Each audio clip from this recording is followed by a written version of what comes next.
I'm Forrest Saunders, standing beside the Florida State Capitol. We know that Republicans had historic wins on election night, but I should remind you, Democrats are still a thing. We recently spoke with the minority leaders in both of the chambers to find out what they do next as they return as super minorities in the Florida legislature.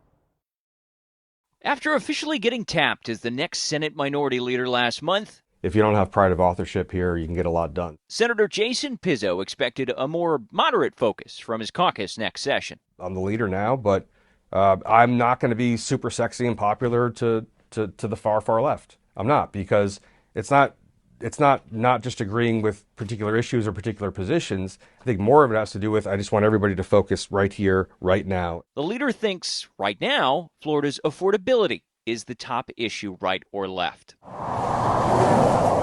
He'd like to drive down auto insurance costs. Florida has some of the highest rates and number of uninsured in the country. All options are on the table, said Pizzo, even getting rid of or modifying Florida's no-fault system. It's definitely up for discussion. Just the numbers have to make sense, and the data should dictate, what we're doing on those issues. I will never tell you I'm hard and fast about absolutely anything.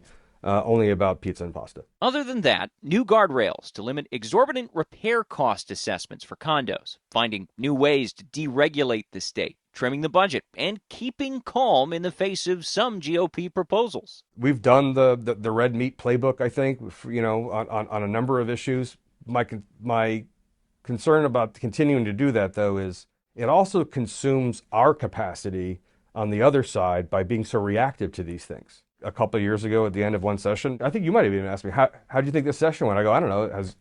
Did we do anything to improve your life?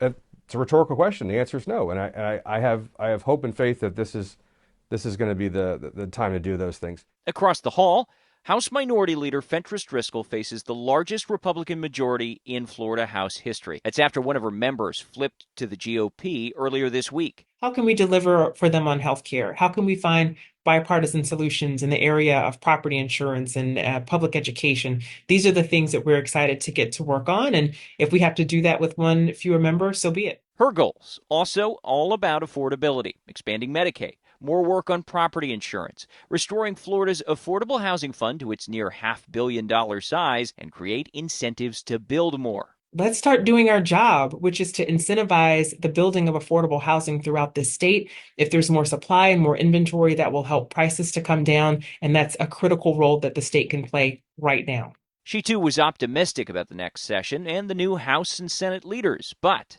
it comes with a heap of caution. I don't think that any one party should have a monopoly on what happens in the legislature, and there are plenty of opportunities to work together.